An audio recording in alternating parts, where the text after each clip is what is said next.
Hey guys, what is up and welcome back to another video. You're watching Tifosi Culture TV and I'm Hotshot, and today we are going to be doing a match analysis where Leicester City faced Chelsea in a thrilling encounter in the FA Cup final, where Youri Tielemans fired a brilliant long-range goal to ensure the Foxes came away with a 1-0 win to secure their first ever FA Cup trophy.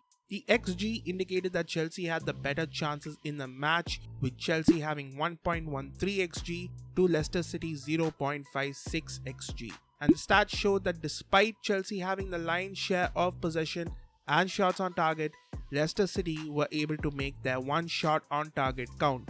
So let's look at the formation and lineups. Chelsea fielded their 3-4-3 lineup with Reece James playing as a right-sided centre-back, possibly to deal with the threat of Jamie Vardy, and with Alonso and Hakim Ziyech coming into the side. While Leicester City fielded their 3-4-1-2 formation with Johnny Evans returning to the side from an ankle injury. So let's look at what Chelsea tried to do during build-up and in possession of the ball.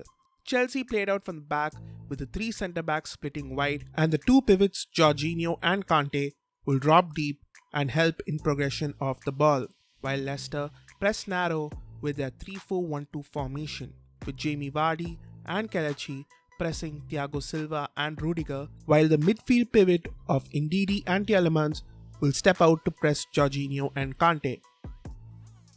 While if the ball went out wide to Reece James, Ayoze Perez would step out to press him, and this created a 2v2 matchup in the midfield, where either Mason Mount or Ziyech would look to drop into to create a numerical superiority, and they will look to receive the ball and play in the other forwards or play in Kante making a third man run. But however, Leicester City were exceptional in the press, and in order to combat this, a defender would follow either of them deep to try and stop them from receiving the ball.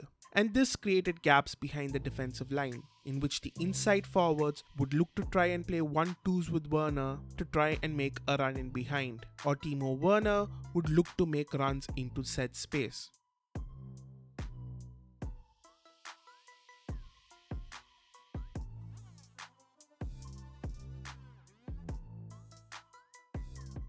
With Ndidi and Tielemans closing down Chelsea's midfielders, the centre-backs would often bypass the press by playing a long ball into the channels for Werner to make runs into.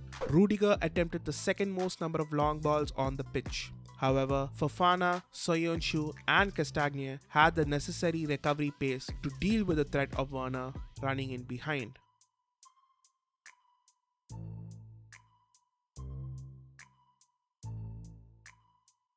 Werner would act as the target man, trying to receive the ball with his back to goal to try and flick the ball on for Ziyech or Mount, but Johnny Evans was well equipped to deal with this. Higher up the pitch, Kante and Jorginho maintained a staggered line to allow progression of the ball in midfield, with Kante often looking to push up between the lines to receive the ball via wall passes with Jorginho to carry the ball forwards to draw defenders out of position and to pass it to the front three or the wing back.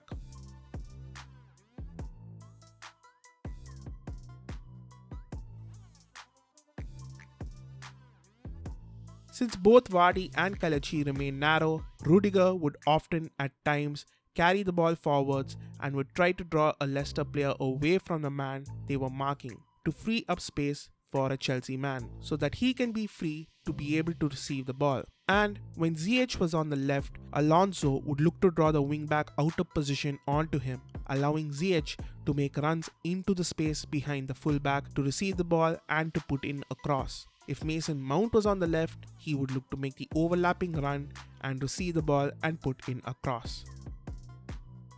But however, it was not enough to break down the resolute defense of Leicester City, especially the leadership of Kasper Schmeichel, who made two crucial saves, and the rock-solid performance of Wesley Fofana.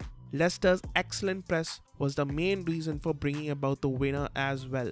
Reece James receives the ball and looks to play it forwards to Kante, who pushes up between the lines. Ayoze Perez, who always looked to press Reece James whenever he had the ball, anticipated the pass and intercepted it, and it fell to Castagne. Jorginho is outnumbered 2v1 in the midfield as Kante is pushed up. and he moves to close down Perez, leaving Tielemans free to receive the ball and have the time and space to take a shot. So let's look at what Leicester tried to do during build-up and in possession. Leicester built out from the back as well, but were not afraid to go long. They often looked to hit long balls into the channels for Jamie Vardy to make a run into. Johnny Evans and Soyuncu would split wide, and Fofana would push higher up and wider, and this allowed the fullbacks to push up high. Chelsea would in fact press in their 3-5-2 formation with Timo Werner and Mason Mount pressing the two centre-backs, with the team shuffling across to press out wide if the ball were to move out to the right-hand side.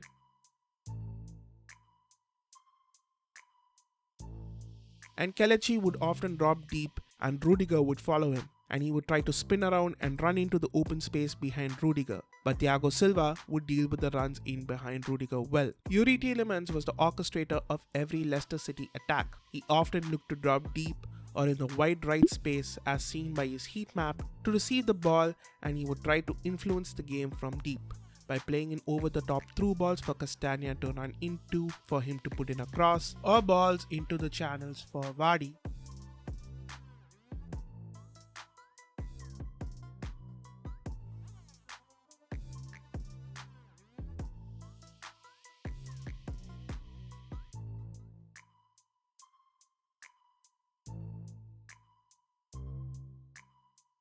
And higher up the pitch, he would occupy the wide right position and he would try to put in crosses from deep for Vardy to try and get his head on the end of it. They would also look to build up via the right hand side to switch the play over to the left. And if that happens, Mason Mount will step out to press Cagla Soyuncu, while Luke Thomas will push higher up, drawing Azpilicueta onto him. And that would create space behind the right back for Ayoze Perez to make a run into, to receive the ball and to try and cross it to Jamie Vardy or lay it off to Tielemans making a run from deep.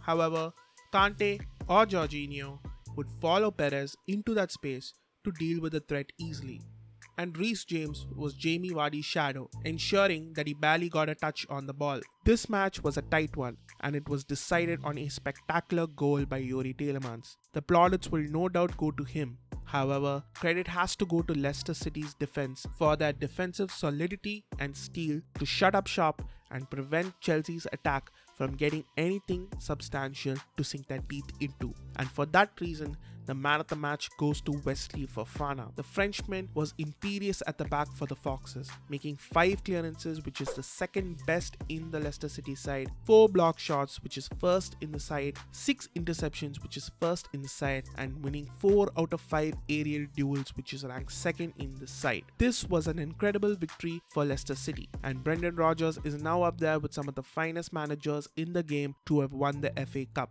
The club, the fans, and especially the owners deserve this victory. And as for Chelsea, they need to regroup because they have an all-important Champions League final against Manchester City to look forward to. So they still have a chance of ending the season with a trophy. So that is it, guys. I really hope you enjoyed this video. If you did, please make sure to smash that like button and comment down below any other tactics you saw during the game. And do subscribe if you're new to the channel, where we do match reviews, previews, tactical analysis, team analysis, and match analysis such as this one. And until the next time, this is me, Hotshot, signing out.